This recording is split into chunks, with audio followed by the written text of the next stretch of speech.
Alperen Sengun or Jalen Green? Alperen Sengun or Jalen Green? Alperen Sengun or Jalen Green? Guys, I'm getting pretty conflicted. As the Houston Rockets winning streak continued to 7 games, I'm starting to think to myself, who is the true number 1 for the Houston Rockets? And I got into my nerd bag doing a whole lot of research, thinking to myself, maybe Baby Jokic was the answer the whole time, or are we seeing the emergence of Tracy McGrady 2.0? And after that Rockets vs Bulls game, I think I got my answer, and you guys are gonna be surprised. But first, welcome back to another video here with your boy NBA Addict TV, where we provide the latest NBA content on the tube. Before we get started, make sure to hit that like button, subscribe, turn on post notifications. Now let's get straight to this video. So over the last few years, up until a month ago, Jalen Green was regarded as a selfish player who only cared about scoring and really didn't love the game of basketball. You had casuals like this calling him a bust, not knowing that this guy is still pretty young.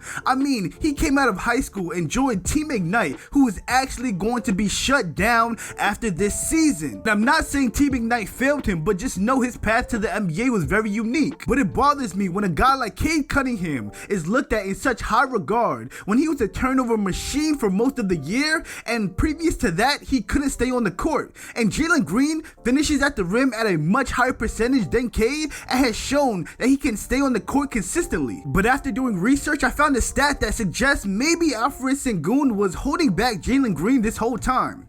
What if I said a lineup of Fred VanVleet, Dylan Brooks, Jalen Green, Jabari Smith Jr., and Amen Thompson shoot over 9% better from the field and over 6% better from the three-point line when Alperen Sengun is not in the lineup? Now, I'm not saying Alperen Sengun is trash or anything. The brother's averaging 21, 9, and 5 with 50% from the field, but he is shooting 29% from 3, and that spacing is very critical, especially in today's NBA. Now, your rebuttal may be, come on NBA, we all know the Rockets are better when Sengun is out there. I'm not so sure. This 7-game win streak is the longest win streak the Rockets have been on all year, and the month of March has been the best month of Jalen Green's career.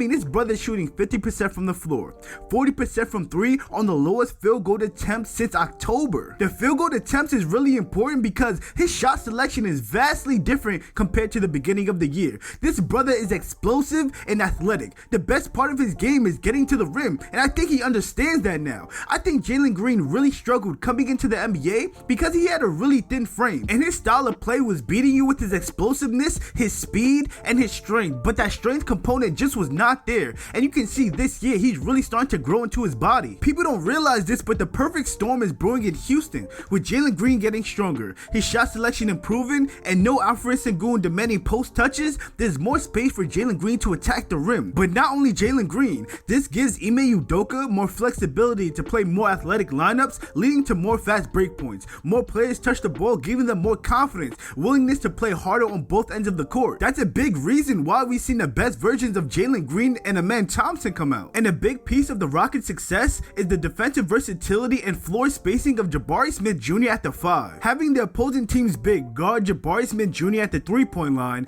gives a different element to this Rockets offense, making it easier for guys like Fred VanVleet, Jalen Green, Amen Thompson, Jason Tate, or just about anybody who drives to the rim. As the defense collapses, more open looks are created. Even when you're running a high pick and roll with Jock Landale, the ball doesn't stick with him to the point where the opposing team's big can recover to be in a position to protect the rim. Oftentimes, we've seen Amen Thompson drive on the baseline to get an open look. And for those of you out there that's saying the 7-game win streak is Mickey Mouse because the Houston Rockets beat the Spurs twice, beat Portland, but they also beat the Sacramento Kings, they beat the Cleveland Cavaliers with Donovan Mitchell, and they just beat the Chicago Bulls tonight. And this is the most important part of the season for the Houston Rockets because they are still in the play-in hunt.